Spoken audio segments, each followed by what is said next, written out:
Hey everybody, it's Lewis Porter Jr. I'm backing out of work. I don't want to run into anyone's car, especially if Ben's behind me. That'd be bad. So, what's going on? One, I'm shooting this with my new Galaxy S5. I finally cracked and got rid of my old Galaxy S3. I'll miss you, old girl. But I've got this new phone and I'm loving it even more and more. Lots of fun, lots of fun. Next time we'll go this way. Lots of fun. So, what am I going to talk about today? Well, let me talk about Cross the Fire. Because last night, I had a very, I'd say decent length talk with Stephen Helt, who's doing the product management for it. It's been going on very well. I've been nice enough. It's kind of nice, you know, not even be directly involved and do all the product development myself.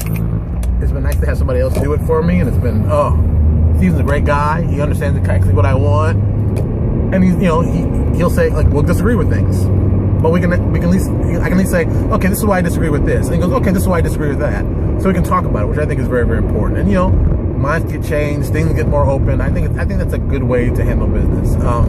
I've been very happy so far, what I've seen so far from the guys, the Four Horsemen, and it's very much, oh, this is a long wait, isn't it? I'm very much happy. What was English was that? I'm very happy that it's going along so painless, really. I'm not gonna lie. Because at first, you know, you're like, I'm not sure, and you let somebody else get to your work, and you're like, well, do I want someone else to do it? And that kind of thing, and it worries you. It's only natural worry that happens, and I understand why it happens, and I get it totally. And with that said, it's been, you know, quite a relief on how well they've done it, how well they've handled it, how well they've handled stuff that I thought could have been a situation. And, you know, they've done everything right. So I'm very happy. You know, anybody asks me, hey, you dealt with the guys who do the Four Horsemen, you know, what do you think? You know, A+. So far, no big bad issues have popped up. And, you know, it's nice when you can give, you know, I can say you can give pretty vague instructions and vague ideas, but you give them some good reference to work with, and they can go from there. And that to me is very, very helpful. So I am all good. So I expect to see some of the pages. Well, let me phrase that. I'm expecting to see the rough drafts very, very soon. We had an October 1st date for having the rush done, which looks like it's gonna be easy to be met, which I'm very happy. The one I'm actually trying to work on first is Jeff Lee's adventure, Long Way Home. That's what we're calling the number 0. It's shorter than the other 4 for the adventure path, but this is kind of the let's get you a little taste of Obsidian Apocalypse. So if you've never played, this is kind of will get you there, and then you can play from that point, or you can start at number 1 and go from there. It's really up to you, but I mean it's a nice little piece. I'm hoping to really get it into a layout phase very, very soon. I think it's going to be a lot more fun than people even suspect. I think we have knocked this one out of the ballpark, and I'm very, very, very happy with that. So once again, this is a solid piece. I'm pretty impressed by this. Ta-da! So that's Obsidian Apocalypse. Other little projects. All right, my Crisis on Infinite Earths project.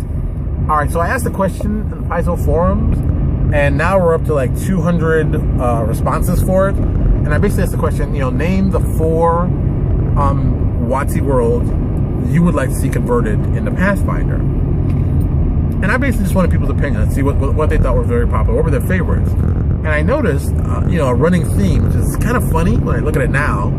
The top 2 that pop up on everybody's list, that everybody has on every list, are definitely these 1 and 2. Ravenloft and Dark Sun. Now, like I always said, I knew they were popular. I knew it. I mean, I did Obsidian Apocalypse. That's all that is. The mashup of the 2. I knew it was popular. I didn't know how popular it was. Even when I made it, I didn't realize how popular it was. And those are 2 very popular settings. And I think we pulled off a cool variation of both. So I'm very happy with that. But the one that kept popping up now is like the number 3 big one. Well, number 3 and number 4.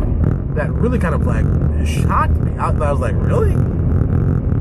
Spelljammer and basically, well, any of the planes specifically, but it's just like the planes, they really love that. And I mean, the guys who love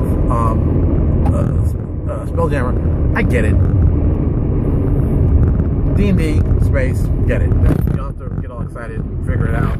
Oh! That's better.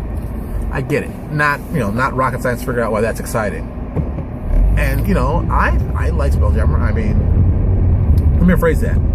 I like Spelljammer in the concept of the ships and the travel and that kind of stuff. I really dig that.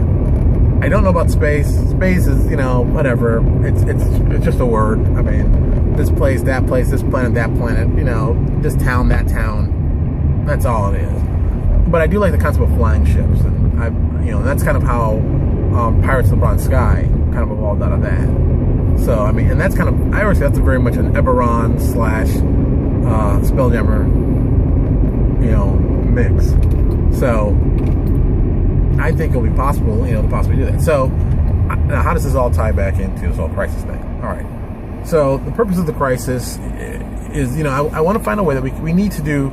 If it's going to be Crisis on Infinite Earths, you got to destroy some planets. You have to. There's not even a question about it. And the big problem I had with it, and it was agreeably so, is that it's hard to destroy worlds. It's hard to destroy a world when you don't have ownership of them. For example, I wanted third-party guys to jump in and do this kind of stuff and work with us on this, but in the same breath, you can't tell them, oh, by the way, we're going to destroy your planet of your campaign setting. That usually doesn't go over too well. People don't always like that idea and concept, and I can see there might be some hesitation. So the issue that I want to do is, how do you destroy a world for an adventure path while at the same time making it interesting that people can play? And I came up with an idea for that. Now, I mentioned it in the thread that I put on Paizo, but I don't want to explain it here because it's still kind of, I'm going to tell you, whatever. So my idea was like taking ideas and concepts from the stuff that people like. People like Ravenloft. Well, let's do a Ravenloft-esque kind of setting. And I mean horror, and we're talking gothic horror, not slasher. I'm looking to do gothic, romantic horror. And this is this world, and this world is dying because of X, Y, Z. And I can't say what X, Y, Z is because that's the big bad guys. And this is why this is happening. And then, you know what? We may destroy the world. We may actually blow it up. And not the BS of, oh, you can blow it up. No, we blew up the world. No, we blew up the world. We destroyed it. And your characters just happen to be on it when it, happened to be on it when it happened. Your characters are all dead. I want to really push these kind of, I don't want to say situation, but themes. Because usually it's like, oh, the world's going to be destroyed. Nothing ever happens. You always save the world. Sometimes you're not going to save the world. Sometimes you're going to be too late. Sometimes you just can't do it because it's just not possible. And I think that, to me, makes it a more interesting game.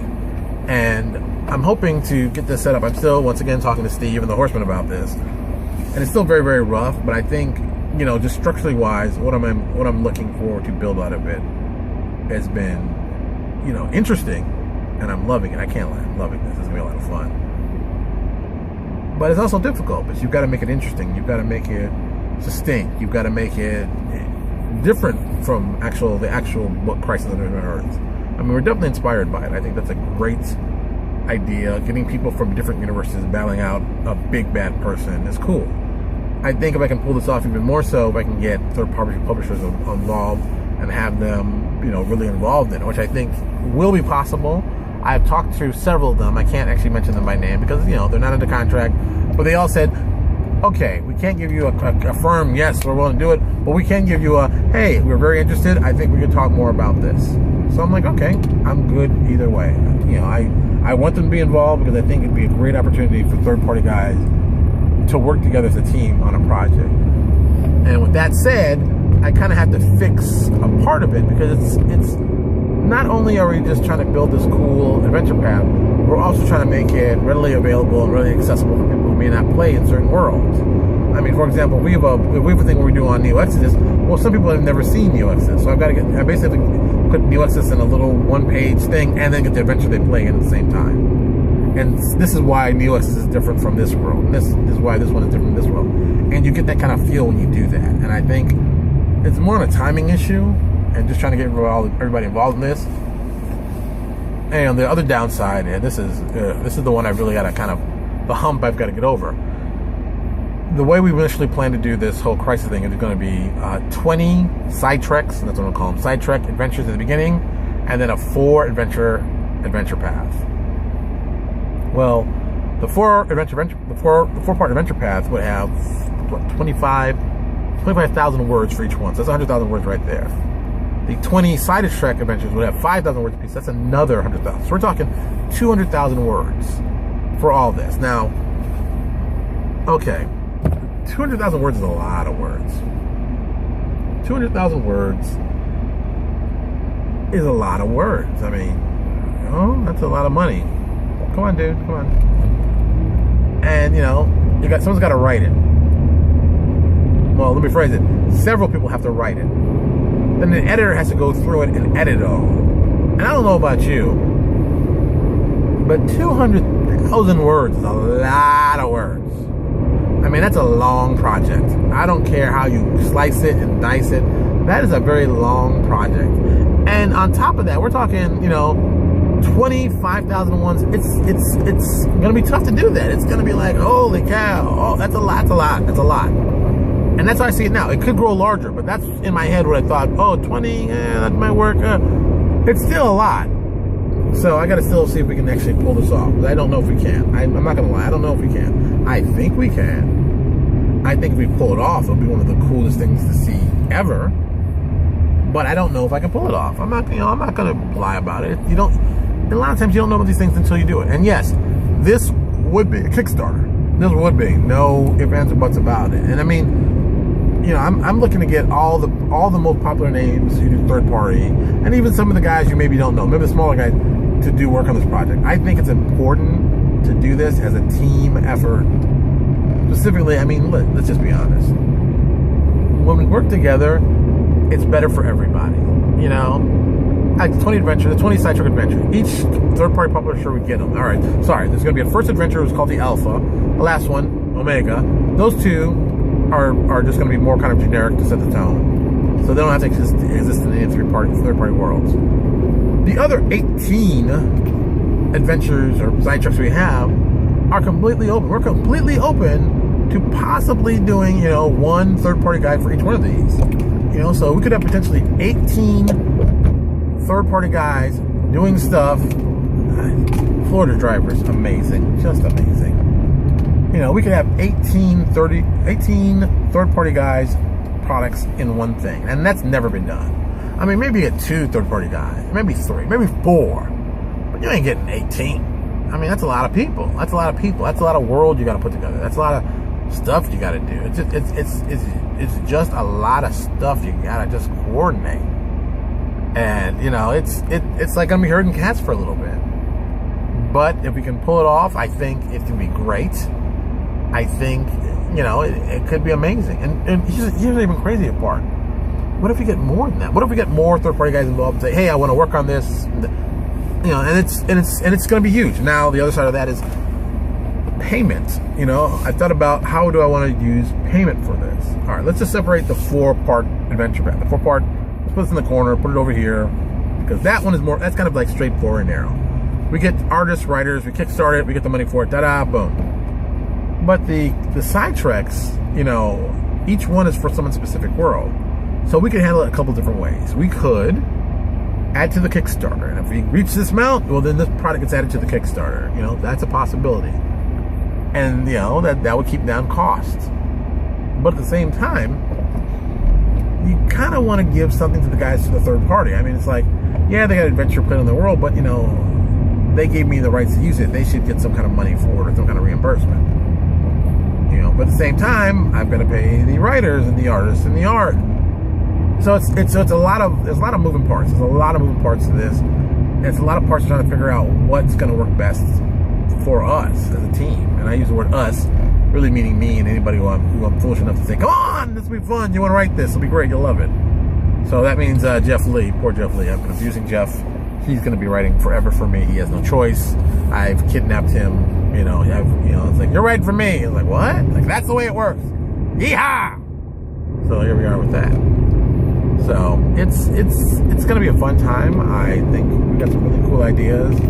It's just some cool things I want to do. I think that would be the coolest thing. And, you know, if, and I'm using the word if with quotes, if we can pull off the whole Crisis thing, because let's be honest, I know we've got Cross of Fire in. That is not even a worry in my mind. I know Cross of Fire, when I get the rough drafts on the 1st.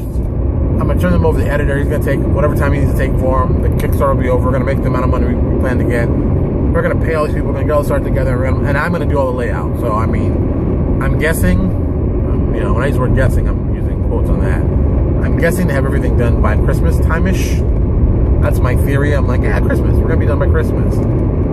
So everybody can have a nice Christmas present. At least the PDFs will be done. The books themselves, you know, might take more time to come out, but the PDFs will be done. You'll be able to read them and look at them and see them in all their brilliance. So I'm not worried about that. And then, you know, if everything turns out well and it looks good and the numbers look good, Crisis is a possibility. We do Crisis, but you know, we're going to ask for a lot more money than we normally would.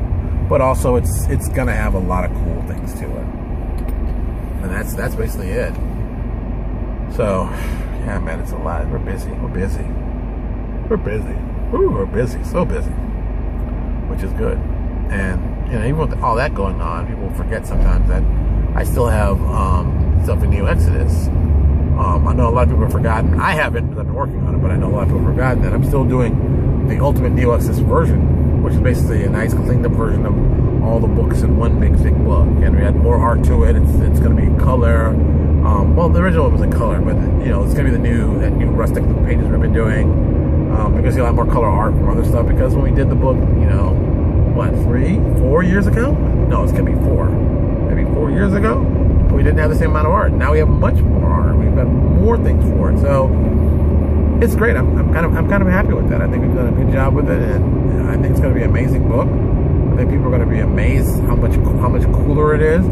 And I'm not going to lie. I'm trying to keep the price cost somewhere similar to what the regular version is. I'm trying to keep, you know, at 27 to 30 bucks tops.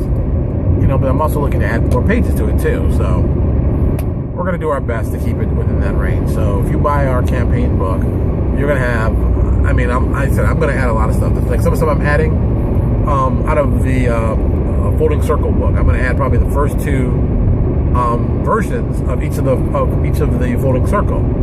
So, you know, each one's got 5 different versions in their real book. But put the first 2 in the campaign book so you can at least play them. You get some bad guys to play against. I think that's important. I think people want bad guys to play against. I think people enjoy bad guys to play. You know, I might put Cyrix in there. I think Cyrix would be really cool in that book. But once again, I got to put it together. So it's moving along. It's just moving along. Plus, I want to add a little more art. Even something as simple as all the empires. I mean, we had tribal symbols for all of them. Put up all their symbols in the original book. But I also like to do the symbols on flags, so you know what colors they are and stuff like that. We don't tell you that. We don't say that. You know, in the original book, we didn't have enough money for that. Now, that's a different issue. We can afford that. So we're going to start doing some more of that kind of stuff. Like I said, I love that book. I think it's a great book. I think JP has done a great job working the whole living campaign. You know, if you don't know, we have a living campaign, Neo Exodus Legacies, and it's done very, very well. He's been pushing that all by himself. I mean, really, JP's done all that work on that. I've been doing the stuff over here. He's been working over here on that. I've got to give him a lot of credit. He's worked very hard on that. So, you know, if you're looking for like a kind of campaign, you know, for Pathfinder, you know, we've got it. You know, there are I think there's 2 or 3 campaigns like ours, other living campaigns for Pathfinder, but not everybody hears about them. Because you only hear about Pathfinder, and I get it. But if you went to Gen Con, you could have played some rounds of Neo Exodus, and I know some people did. Some people became fans. I think it's one of those, like JP always said, once they play it, they're going to like it. And it is. It's a fun world to play in. It makes sense. I think, you know, it's something fun.